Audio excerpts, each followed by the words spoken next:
Shalom, selamat pagi saudara yang terkasih. Selamat datang kembali dalam program Renungan Pagi Spiritual. Renungan kita pada pagi hari ini akan terambil dari Yohanes pasal 2 ayat 13 sampai 25 dengan judul perikop Yesus menisukan bait Allah. Demikian firman Tuhan. Ketika hari raya Paskah orang Yahudi sudah dekat, Yesus berangkat ke Yerusalem.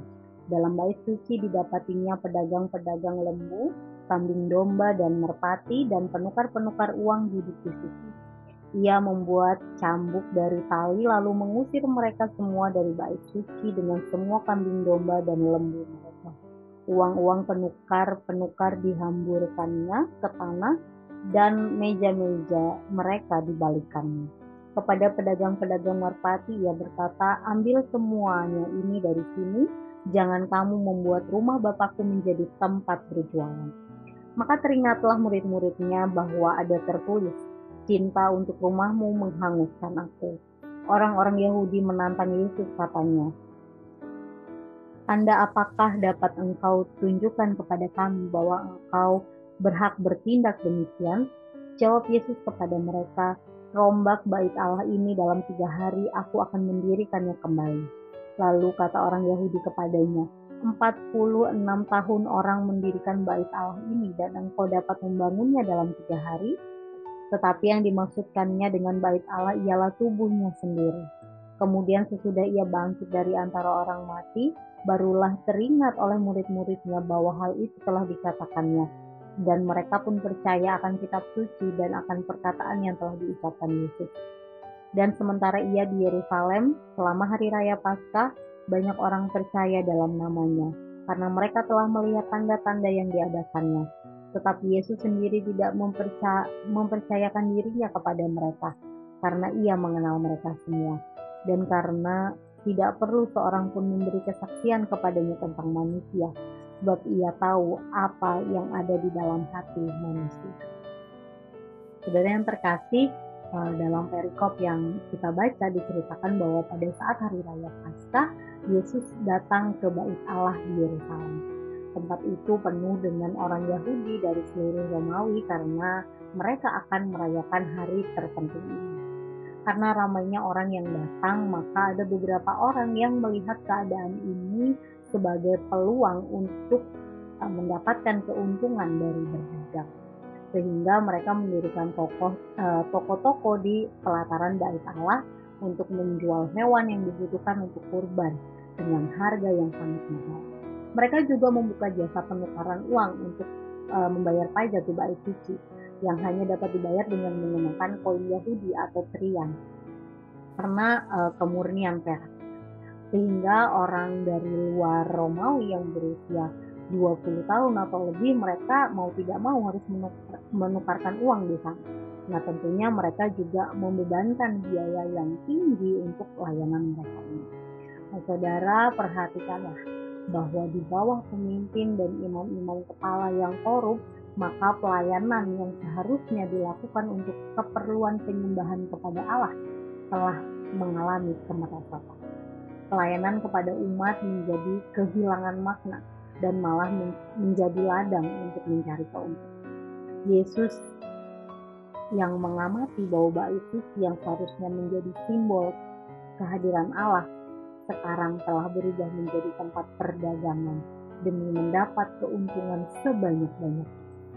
Suasana pujian dan juga doa khusyuk yang seharusnya ada terdengar dari bait Allah telah ditenggelamkan oleh suara lembu, domba, kicauan burung, dan juga suara tawar-menawar para pedagang dan pelanggan. Menyadari keadaan ini, Yesus mengambil tindakan cepat dan tegas. Dia mengusir semua pedagang keluar dari bait Allah bersama dengan domba dan lembu mereka. Selain itu, dia juga membalikan koin dari penukaran uang dan membalikan meja-meja mereka. Saudara, apa yang dilakukan Yesus bukanlah luapan kemarahan yang tidak beralasan. Apa yang Yesus lakukan menggambarkan bahwa ia tidak dapat melihat orang-orang meremehkan hal-hal rohani.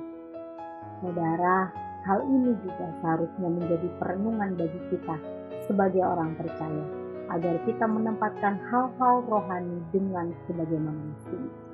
Mari kita mengoreksi diri kita sehingga kita tidak menjadi orang-orang yang mencari keuntungan dengan berkedok hal-hal rohani.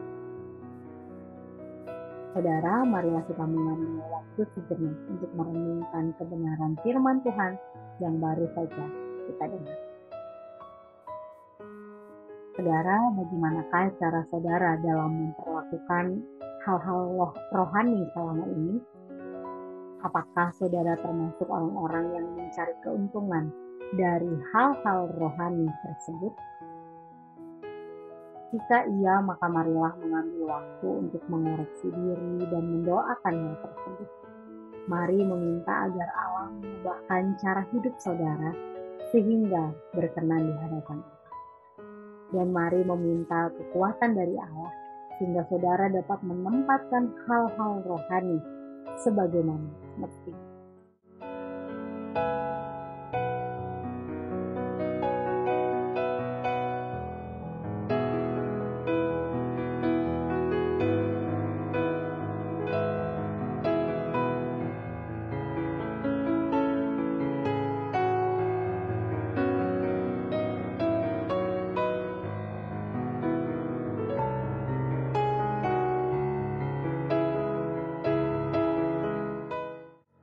Demikian renungan kita, mari kita berdoa.